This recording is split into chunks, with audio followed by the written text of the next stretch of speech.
नमस्कार दोस्तों, स्वागत है आप सभी का आपके अपने YouTube channel AK study classes में। आज की इस वीडियो में हम महत्वपूर्ण जो है टॉप यूपी पुलिस कांस्टेबल 2024 संबंधित जो है महत्वपूर्ण टॉप 50 प्रश्न देखेंगे, जो क्या होगी परीक्षा की दृष्टि से बहुत ही महत्वपूर्ण होंगे। ठीक है, और ये प्रश्न जो है पेपर में आने के बहुत सारे चांस है, क्योंकि ये जो है प्रीवियस क्वेश्चन लिए गए हैं पिछले पेपर से जो परीक्षा में पूछे गए थे। तो चलिए वीडियो की शुरुआत करते हैं। पहले क्वेश्चन की तरफ चलें तो पहला क्वेश्चन हमारा कहता है, संविधान में दोनों सदनों की संयुक्त बैठक का प्रावधान किस अनुच्छेद में है? किस अनुच्छेद में दोनों जो है सदनों के बैठक का प्रमुख जो है प्रावधान किया गया है, किस अनुच्छेद के तहत? तो ऑप्शन हमारा हो जाएगा ए, 108 के तहत जो है ये किया गया है। ठीक है, आगे बात करें 110 क्या कहता है। 110 की बात करेंगे तो 110 कहता है धन विधेयक से संबंधित है। किससे संबंधित है? तो ये जो है धन विधेयक से संबंधित है, इसको ध्यान रखिएगा। 110 किससे संबंधित है? धन विधेयक से। 176 की बात करें किस संबंधित है? तो विधायक। ठीक है, इसमें जो है विधान परिषद की, ठीक है ध्यान रखिएगा, विधान परिषद की सदस्यता की योग्यता से, ठीक है, सदस्यता की योग्यता से, यानी अगर किसी को जो विधान परिषद का सदस्य बनना है तो कितनी क्या है योग्यता उसकी होनी चाहिए, आपसे ये कहता है अनुच्छेद 173। बात करें 166 क्या कहता है, संविधान की 66 अनुच्छेद क्या कहता है? तो ये जो है राज्य सरकार के, ठीक है, राज्य सरकार, ठीक है, के कार्य संचालन से ये संबंधित है। तो कार्य संचालन यानी राज्य सरकार कैसे राज्य संचालन कर सकती है, उसके बारे में क्या है इस संविधान अनुच्छेद में लिखा गया है। चलिए आगे है सेकंड नंबर क्वेश्चन, विश्व में ट्रेड ऑर्गेनाइजेशन का प्रथम मंत्रिवर्गीय सम्मेलन कहाँ हुआ था? आपको बताना है विश्व में ट्रेड ऑर्गेनाइजेशन का प्रथम मंत्रिवर्गीय सम्मेलन कहाँ हुआ था, इस जगह पे हुआ था। तो ऑप्शन हमारा हो जाएगा बी, सिंगापुर में हुआ था। बात करें ये जो है पहला सम्मेलन की बात करेंगे तो सिंगापुर में 1996 में हुआ था, जो पहला सम्मेलन था इसका। हम बात करें सदस्य की, इसमें जो कुल जो है 164 सदस्य क्या थे, शामिल थे। ठीक है, इसको ध्यान रखना है। आगे बात करते हैं सेकंड नंबर क्वेश्चन है, अंतरराष्ट्रीय न्यायालय के न्यायाधीशों की पदावधि कितने वर्ष का होता है? बताने का प्रयास किया 3 नंबर, तो ऑप्शन हमारा हो जाएगा डी, 9 वर्ष की क्या होती है पदावधि, यानी 9 वर्ष तक वो कार्यरत रह सकते हैं। बात करें अंतरराष्ट्रीय न्यायालय की, तो अंतरराष्ट्रीय न्यायालय जो है वो कहाँ पे है? तो नीदरलैंड में। कहाँ पे? नीदरलैंड में है, नीदरलैंड के द हेग में। कहाँ पे? द हेग में क्या है स्थित है, द हेग। इसके अलावा बात करें हम, इसमें कुल जो होते हैं 15 न्यायाधीश होते हैं। कितने होते हैं? 15 न्यायाधीश क्या होते हैं किसमें? तो इंटरनेशनल जो होता है जस्टिस जो होता है, ठीक है, उसमें होते हैं। आगे बात करें 4 नंबर है, राष्ट्रपति का रिक्त स्थान भर लिया जाना होता है, कितने समय भर लिया होना जाना चाहिए था? तो ऑप्शन हो जाएगा डी, 6 महीने में क्या है उसको फुलफिल करना होता है, यदि प्रधानमंत्री का रिक्त स्थान है। ठीक है, चलिए आगे है 5th नंबर, पृथ्वी की वायुमंडल का सर्वोत्तम घनत्व किस पर होता है? इस जो है इसमें मंडल है जहाँ पे क्या होता है सर्वाधिक घनत्व होता है। तो ऑप्शन हमारा हो जाएगा डी, क्षोभ मंडल में क्या होता है सर्वाधिक घनत्व होता है। आगे बात करें तो भारत में रिमोट सैटेलाइट का प्रोग्राम का जनक कौन है? भारत में रिमोट सैटेलाइट प्रोग्राम का जनक कौन है, बताने का प्रयास करिएगा। ऑप्शन कौन सा हो जाएगा? तो 6 का हो जाएगा ए, के कस्तूरी रंगन द्वारा जो है ये किया गया था। क्या नाम था? के कस्तूरी रंगन। तो 6 का क्या हो गया? ए। आगे बात करते हैं 7 नंबर है, 7 नंबर क्या कहता है, रासायनिक रूप से मिल्क ऑफ मैग्नीशियम किसे कहा जाता है? बताने का प्रयास करिएगा। 7 नंबर का ऑप्शन हो जाएगा बी, मैग्नीशियम हाइड्रोक्साइड को कहा जाता है। चलिए 8 नंबर की बात करें, 7 टापुओं का शहर किसे कहा जाता है? 7 टापुओं का शहर हम कहते हैं, ऑप्शन ये हो जाएगा मुंबई को। दोस्तों वीडियो को लाइक और शेयर करते हुए चलिएगा, और चैनल पर अगर नए होंगे तो चैनल को जो है सब्सक्राइब करके बेल आइकन को जरूर ऑन कर लीजिएगा। आगे 9 नंबर की बात करते हैं, ग्रीनलैंड किस देश का अभिन्न अंग है? बताने का प्रयास करिए।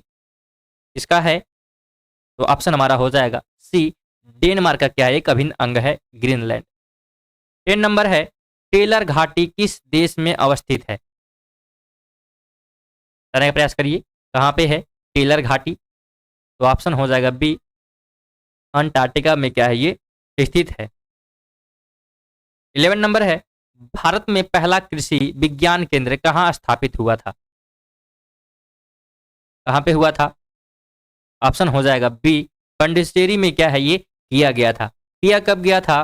तो 1974 में। ध्यान रखिएगा, स्थापना कब हुई थी इसकी? तो स्थापना हुई थी पंडिचेरी में। भारतीय सॉरी यहाँ पे भारतीय कृषि वैज्ञानिक केंद्र जो है इसकी स्थापना हुई थी 1974 में पंडुचेरी में। और 1975 में क्या हुआ था? तो इसमें जो है सेवा और कृषि वैज्ञानिक भर्ती हुए थे। सेवा और कृषि वैज्ञानिक क्या है इस सन में भर्ती हुए थे, तो इसको ध्यान रखिएगा। स्थापना कब हुई थी? तो 1974 में। 12 नंबर है, भारत में 14 बैंकों का राष्ट्रीयकरण किस पंचवर्षीय योजना के दौरान हुआ? ऑप्शन बताने का प्रयास करिएगा, कौन सी पंचवर्षीय योजना थी? तो ऑप्शन हमारा हो जाएगा ए। कौन सी हो गई? चतुर्थ जो है पंचवर्षीय योजना थी, जिसमें क्या हुए थे 14 बैंकों का क्या हुआ था? एकीकरण, राष्ट्रीय एकीकरण किया गया था। ऑप्शन ए क्या होगा इसका सही हो जाएगा। आगे बात करें 13 नंबर क्वेश्चन क्या कहता है, सर्वाधिक अम्लीय वर्षा किस देश में होती है? बताने का प्रयास करिएगा। सर्वाधिक जो अम्लीय वर्षा होती है कहाँ पे होती है? तो नॉर्वे में जो होता है सबसे अधिक क्या होता है? अम्लीय वर्षा होता है। आगे है 14 नंबर, किसी भी विधि के लिए सर्वोच्च न्यायालय से परामर्श मांगने का अधिकार है, किसे है? बताने का प्रयास करिएगा। इसको तो राष्ट्रपति को ये जो है दिया गया है। और आर्टिकल की बात करते हैं, किस आर्टिकल के तहत ये दिया गया है? तो आर्टिकल हमारा हो जाएगा 143। 143 के तहत जो है ये प्रावधान किया गया है कि राष्ट्रपति जो है सर्वोच्च न्यायालय से परामर्श मांगने का अधिकार रखता है। 15 नंबर है, यूरिया का रासायनिक नाम क्या है? बताने प्रयास करिएगा। 15 नंबर ऑप्शन हो जाएगा बी, कार्बामाइड जो होता है यूरिया का रासायनिक नाम होता है। दोस्तों इसकी जो पीडीएफ आप प्राप्त करने के लिए क्या है, आप हमारे टेलीग्राम से ज्वाइन कर सकते हैं और टेलीग्राम चैनल का लिंक जो है डिस्क्रिप्शन में दिया गया है, तो वहां से जाकर क्या है आप हमारे टेलीग्राम चैनल को ज्वाइन जरूर कर लें। चले आगे है 16 number question, Indira Gandhi centre for atomic research किस राज्य में स्थित है? बताने का प्रयास करिएगा, कहाँ पे है ये 16 नंबर क्वेश्चन का? तो ऑप्शन हो जाएगा बी, तमिलनाडु में। ये जो है चेन्नई से जो है, हम बात करें चेन्नई से ये 80 किलोमीटर दूर है। कहाँ पे है?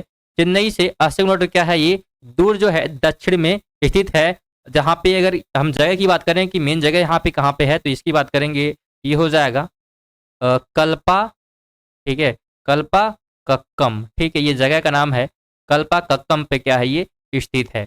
वैसे तो तमिलनाडु में हो जाएगा, तमिलनाडु में कहाँ पे? तो कल्पा कप्पम में, ठीक है, ये चीज़ों का ध्यान रखिएगा। हम बात करें स्थापना कब हुई थी? गांधी इंदिरा गांधी जो है सेंटर फॉर एटॉमिक की स्थापना हुई थी 1971 में, ठीक है, इसको भी ध्यान रखिएगा स्थापना कब हुई थी। चलिए आगे है 70 नंबर क्वेश्चन, कार्यपालिका का प्रमुख कौन होता है? कार्यपालिका का प्रमुख कौन होगा? तो ऑप्शन हो जाएगा बी, राष्ट्रपति क्या होता है? कार्यपालिका का प्रमुख होता है। आगे है 18 नंबर, राष्ट्रपति लोकसभा भंग करते हैं किस अनुच्छेद के तहत? इसके तहत भंग कर सकते हैं राष्ट्रपति? तो प्रधानमंत्री की सलाह पर अनुच्छेद 85 के तहत, ठीक है, प्रधानमंत्री की सलाह पर अनुच्छेद 85 के तहत क्या है वो लोकसभा को भंग कर सकते हैं। आगे बात करें 19 नंबर है, भारत में सबसे पहले विद्युतीकरण निम्न में से किस शहर में हुआ? 19 नंबर बताने का प्रयास करिएगा। तो ऑप्शन हमारा हो जाएगा सी, कोलकाता में। और ये जो है कब हुआ था, विद्युतीकरण कब हुआ था? तो बिजली व्यवस्था की हम बात करें तो उस साल जो है जो एकीकरण किया गया था विद्युतीकरण इसमें किस शहर में हुआ था? तो ये हुआ था हमारा 1979 में। कब हुआ था? 1979 में क्या है विद्युतीकरण किया गया था। और किस शहर में हुआ था? तो ये हमारा हुआ था कोलकाता में। क्या करिएगा, इसको भी आप लोग ध्यान रखिएगा। आगे 20 नंबर क्वेश्चन, बौद्ध धर्म कब बट गया?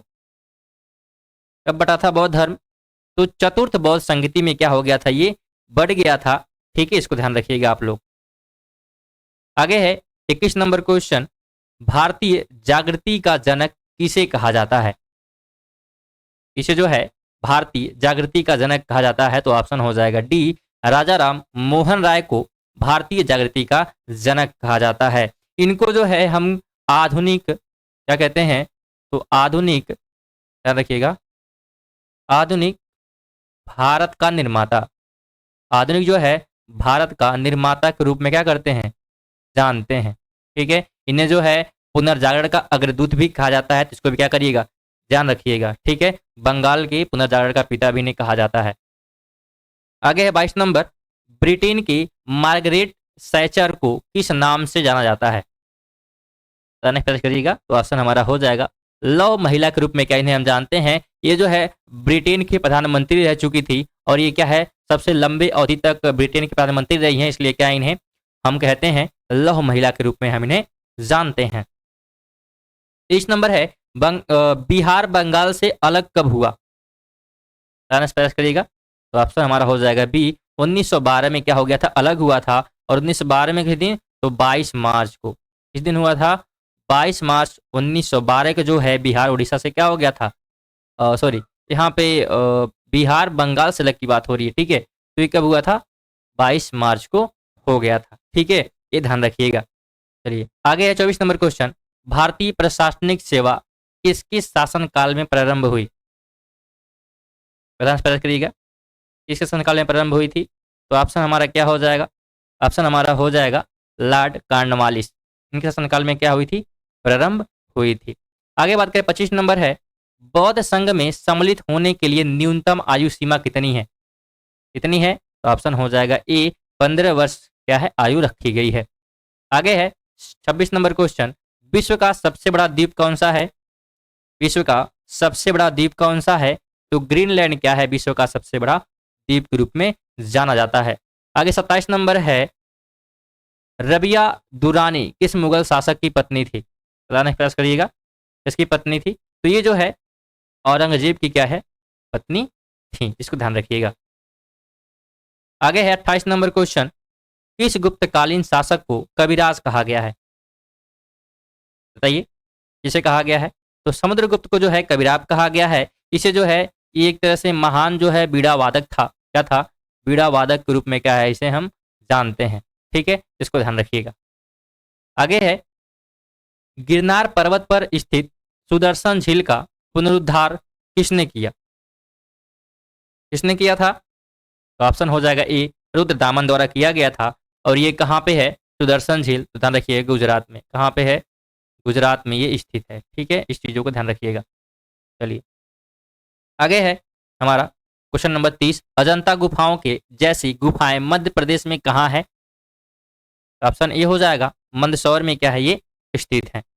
आगे बात करते हैं 31 नंबर क्वेश्चन है, निम्नलिखित में से कौन सा नाटक कालिदास ने नहीं लिखा है, इसने नहीं लिखा है, कालिदास ने नहीं लिखा है। तो ऑप्शन डी सही होगा, जानकी हरण जो है एक कालिदास द्वारा नहीं लिखा गया है। तो इसको लिखा किसने है, इसको लिखा है कुमार दास ने, किसने लिखा है, कुमार दास के द्वारा क्या है लिखा गया। बाकी बात करें इन तीनों की, ये तीनों किसने लिखा है, तो कालिदास के द्वारा लिखी गई है।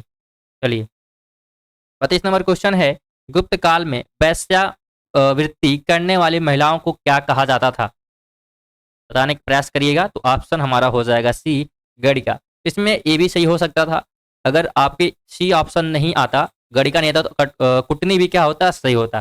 कैसे समझते हैं इसको, तो कुटनी जो है, अगर कोई जो है वेश्यावृत्ति करती हुई बूढ़ी हो गई है, ठीक है, क्या हो गई है, बूढ़ी हो गई, तो उसे हम क्या कहते हैं, कुटनी कहते थे। और अगर कोई क्या है अभी नौजवान है, ठीक है, नौजवान है, तो उसे हम क्या कहते हैं, उसे हम गणिका कहते थे, इसको ध्यान रखिएगा। लेकिन दोनों जो है वेश्यावृत्ति के रूप में आती हैं, महिलाओं को कहा जाता है, लेकिन अगर बूढ़ी हो गई तो कुटनी कहेंगे, और अगर नौजवान है तो उसे क्या कहते थे, गणिका कहते थे, इसको ध्यान रखिएगा। चलिए आगे है, गुप्त राजवंश किसके लिए प्रसिद्ध है। तो ऑप्शन हो जाएगा ए, कला एवं स्थापत्य के लिए क्या है, प्रसिद्ध है। आगे है हमारा 35 नंबर क्वेश्चन, शिवाजी की मंत्री परिषद में प्रधानमंत्री को क्या कहा जाता था, प्रधानमंत्री को क्या कहा जाता था, बताने का प्रयास करिएगा। ऑप्शन हमारा क्या हो जाएगा, ऑप्शन हो जाएगा बी, पेशावा के रूप में क्या करते हैं हम जानते हैं। बात करें हम मंत्री परिषद यहाँ पे जो है, तो इसमें जो है इसे हम अष्टप्रधान के रूप में जानते हैं, जानते हैं, तो अष्टप्रधान के रूप में इन्हें हम जानते हैं, ध्यान रखिएगा। और इस अष्टप्रधान में जो इसका अध्यक्ष होता है, क्या होता है, अध्यक्ष होता है, उसे जो है पेशवा के रूप में जानते हैं, इसको ध्यान रखिएगा। मंत्री परिषद को अष्टप्रधान में जो होता है उसे हम क्या कहते हैं, पेशवा कहते हैं, तो इनको ध्यान रखिएगा। आगे बात करें तो हिंदी कविता के रीतिकाल का प्रथम कवि किसे माना जाता है, बताने का प्रयास करिएगा, किसे माना जाता है। तो ये जो है हम ऑप्शन डी पे जाएंगे, केशव दास को क्या कहा जाता है, हिंदी कविता के रीतिकाल का प्रथम कवि, यानी 36 का क्या हो जाएगा, डी ऑप्शन सही होगा। आगे बात करें 37 नंबर है, बांदीपुर राष्ट्रीय उद्यान किस राज्य में स्थित है? कहाँ पे स्थित है? तो ऑप्शन हो जाएगा हमारा सी, कर्नाटक में क्या है ये स्थित है। आगे है 38 नंबर क्वेश्चन, सैंडविच किस द्वीप का पुराना नाम है? इसका नाम है पुराना, तो हमारा ऑप्शन हो जाएगा बी, हवाई द्वीप का क्या है नाम है। नाम जो है रखा गया था ये 78 में किसके द्वारा रखा गया था? इनका नाम था जेम्स, का नाम था जेम्स कुक। जेम्स कुक के द्वारा क्या है 78 में नाम रखा गया था हवाई द्वीप। ठीक है, इसको ध्यान रखिएगा दोस्तों। वीडियो को लाइक और शेयर करते हुए चलिएगा। अगर सब्सक्राइब नहीं किया है तो क्या करिएगा, सब्सक्राइब करके बेल आइकन को ऑन कर लीजिएगा। आगे 39 नंबर क्वेश्चन है, हमारे जीवन से प्रकाश चला गया है किसने कहा? ठीक है, हमारे जीवन से प्रकाश चला गया है किसने कहा था? तो ऑप्शन हो जाएगा ए, नेहरू जी ने कहा था गांधी जी के मृत्यु पे। यहाँ पे जो है आपके लिए एक होमवर्क यहाँ पे रहेगा, आपको जो है कमेंट बॉक्स में बताना है कि गांधी जी की मृत्यु कब हुई थी। डेट आपको क्या करना है, कमेंट करना है। ठीक है, कमेंट बॉक्स में। चलिए आगे बात करते हैं 40 नंबर, विष्णु शर्मा द्वारा रचित पंचतंत्र को किसने कितने भागों में बांटा गया है? तो ऑप्शन हो जाएगा बी, 5 भागों में क्या है विभाजित किया गया है। आगे है 41 नंबर, दशावतार मंदिर किस नदी के तट पर स्थित है? तो बेतवा नदी के तट पे क्या है ये स्थित है, और ये जो है उत्तर प्रदेश के झांसी के पास देवगढ़ में है। कहाँ पे है? तो देवगढ़ में है। ठीक है, उत्तर प्रदेश के झांसी के देवगढ़ में क्या है, बेतवा नदी के किनारे क्या है विष्णु मंदिर है। इसका मंदिर है, ध्यान रखिएगा, विष्णु का मंदिर है। ठीक है, विष्णु का मंदिर है, जिसे हम क्या कहते हैं दशावतार मंदिर के रूप में क्या करते हैं जानते हैं। 40 नंबर क्वेश्चन है, न्यूटन के सिद्धांतों की पूर्व कल्पना किस वैज्ञानिक ने की है? ऑप्शन कौन सी होगा? ऑप्शन हमारा हो जाएगा बी, ब्रह्मगुप्त ने। आगे है 43 नंबर क्वेश्चन, निम्नलिखित में से किस प्रक्रिया में ऑक्सीजन को हवा में छोड़ा जाता है? तो ऑप्शन हमारा हो जाएगा सी, प्रकाश संश्लेषण की क्रिया में। आगे है 44 नंबर क्वेश्चन, भारत का योजना आयोग किस वर्ष में स्थापित हुआ? किसमें हुआ था? तो ऑप्शन हमारा ए होगा 1950 में। 1950 में के दिन, तो 15 मार्च को। ठीक है, 15 मार्च 1950 को क्या हुआ था, योजना आयोग का गठन किया गया था। और इसको जो है 13 अगस्त, ध्यान रखिएगा 13 अगस्त, ठीक है 13 अगस्त 2014 को इसे क्या किया गया, समाप्त कर दिया गया। और इसके स्थान पे क्या आया? तो इसके स्थान पे आया था हमारा नीति आयोग। क्या आया था? नीति आयोग। ठीक है, इसको भी ध्यान रखिएगा। 23 नंबर है, पश्चिम बंगाल की सीमाएं कितने देशों के साथ लगी हुई हैं? तो 3 देशों के साथ। अब 3 देश कौन कौन से हैं? तो पहला हमारा है बांग्लादेश। कौन सा है? बांग्लादेश। दूसरे की बात करें तो दूसरा क्या है हमारा, नेपाल। और तीसरे की बात करें तो क्या हो जाएगा, भूटान। तो इनके साथ क्या है, लगी हुई हैं पश्चिम बंगाल की क्या है, सीमाएं। आगे 40 नंबर है, भारत की स्वतंत्रता के समय गवर्नर जनरल कौन था? तो लॉर्ड माउंटबेटन जो है था। और इसका शासनकाल जो है, हमारा देश आजाद कब हुआ था, 1947 में। लेकिन ये जो है 1948 तक क्या है, भारत का मतलब गवर्नर जनरल बना रहता है। ठीक है, और इसके बाद फिर कौन बनता है, तो श्री राजगोपालाचारी। ठीक है, राजगोपालाचारी जो क्या होते हैं, ठीक है, भारत के पहले स्वतंत्र भारत के पहले क्या होते हैं, गवर्नर जनरल होते हैं। 37 नंबर है दोस्तों, वीडियो को लाइक और शेयर करते हुए चलिएगा। भारत के किस राज्य में विश्व का सबसे बड़ा थोरियम का भंडार है? तो ऑप्शन ये हो जाएगा केरल में क्या है, सबसे बड़ा क्या है, थोरियम का भंडार है। इसके अलावा जो है थोरियम एक क्या है, रेडियो एक्टिव तत्व है। ये हमारे जो है आंध्र प्रदेश, केरल में, उड़ीसा, पश्चिम बंगाल, तमिलनाडु में भी क्या है, पाए जाते हैं। 48 है, रंगभूमि किसकी रचना है? तो ऑप्शन हो जाएगा सी, प्रेमचंद की रचना है। 49 है, मनुष्य के सूंघने की क्षमता को नियंत्रित करता है, कौन करता है? तो सी हो जाएगा ध्रुव दियपाली, जो क्या करता है, नियंत्रित करने का काम करता है मनुष्य के सूंघने की क्षमता को। आज का लास्ट क्वेश्चन हमारा है, निम्नलिखित में से कौन सा भारत में जनसंख्या के अनुसार सबसे लोकप्रिय शहर है या शहर समूह है? कौन सा हो जाएगा? ऑप्शन हो जाएगा बी, सॉरी सी, मुंबई सबसे लोकप्रिय शहर है। दोस्तों इसको जो है पीडीएफ प्राप्त करने के लिए आप क्या करिएगा, हमारे टेलीग्राम चैनल को ज्वाइन कर लीजिएगा, जहाँ पे कि आपको पीडीएफ मिल जाएगा। इसके अलावा वीडियो को लाइक और ये वीडियो को शेयर कर दीजिएगा, और चैनल को सब्सक्राइब नहीं किया है तो चैनल को जो है सब्सक्राइब करके बेल आइकन को ऑन कर दीजिएगा। चलिए मिलते हैं नेक्स्ट वीडियो में, तब तक के लिए जय हिंद, वंदे मातरम।